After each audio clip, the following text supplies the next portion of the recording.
Hi everyone, welcome to my channel, Breaking Bad Goddess.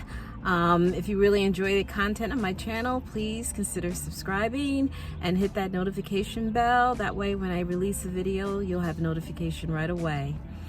Today I wanted to talk about a meme, or well, one of the ladies I follow on Facebook, Asia Simone, put out a very provocative meme where it showed a cartoon of a man scraping the sticker on his back of his car or van.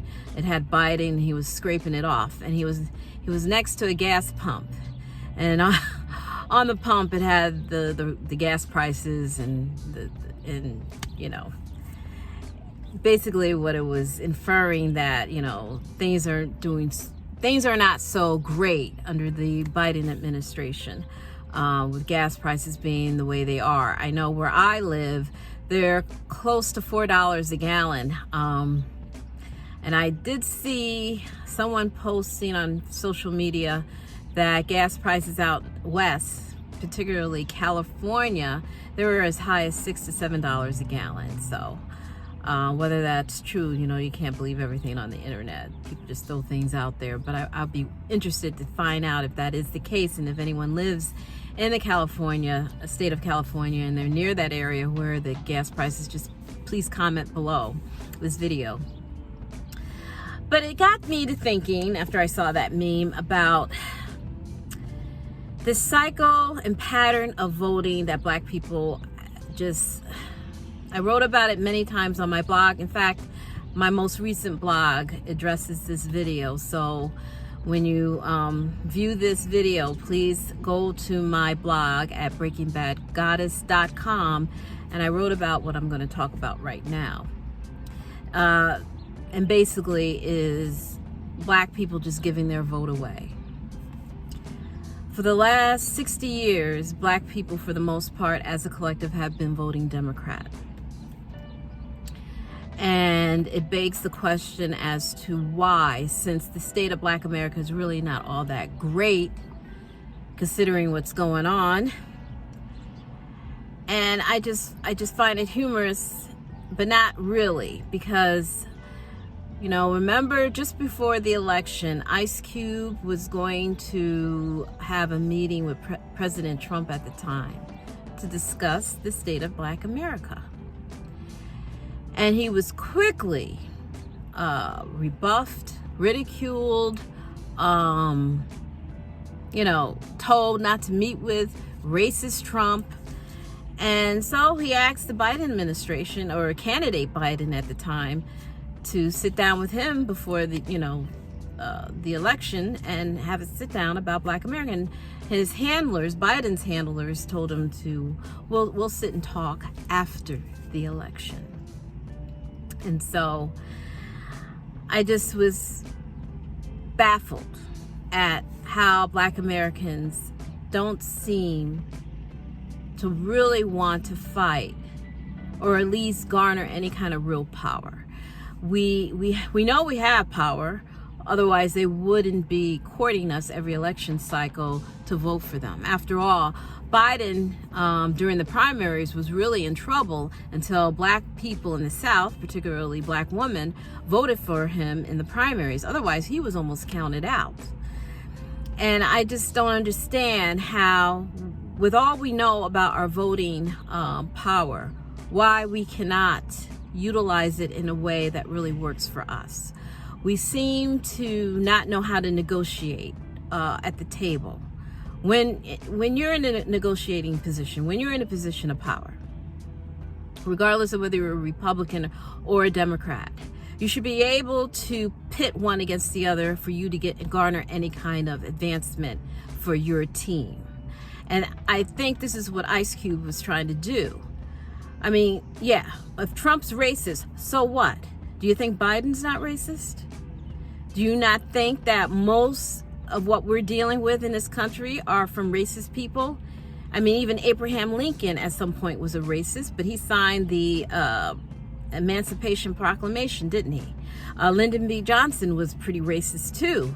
After all, he said if he signs the Civil Rights Act, we'll have these NIGGERSs for the next 50 years. And he said it just like that. So I don't understand all of a sudden now we get so triggered and so emotional about sitting down at the table and negotiating a deal because we're too busy worrying about whether someone is racist or not.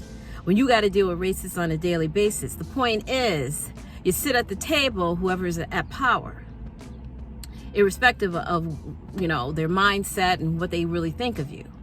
Because at the end of the day, you want something. And if that person can give it to you, why not sit and negotiate?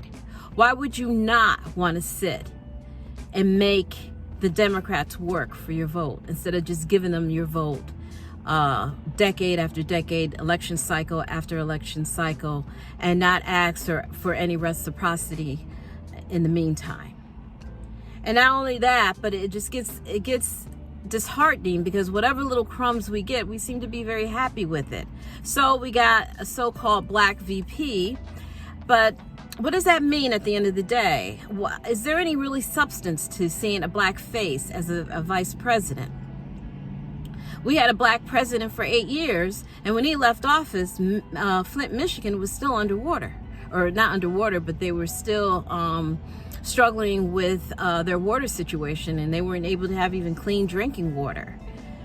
And that was under Obama's reign.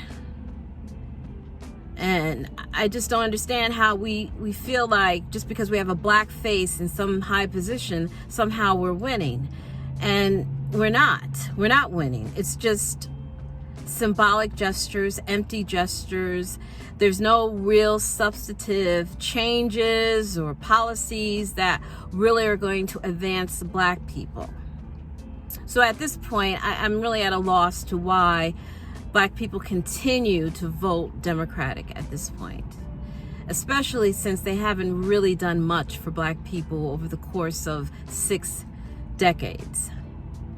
And more to the point, the pattern and the cycle in which these elections occur, and a lot of it I blame white and black liberal media, because for one thing, you notice that every time election cycles swing around, now we're going to see more coverage of black males being murdered and killed by the hands of white people, white cops particularly. And it's like, well, they're not getting killed now. You don't see much coverage, but the coverage gets heightened during election cycle. And if anyone hasn't noticed this pattern at this point, I mean, it's pretty formulaic at this point. If people don't notice how all this is just to gin up and trigger black people and instill a lot of fear, and then end up voting again for Democrats because apparently they're the ones that can save us. So, I don't know. It's just some food for thought. I'm not telling people to vote Republican. I don't care what you vote.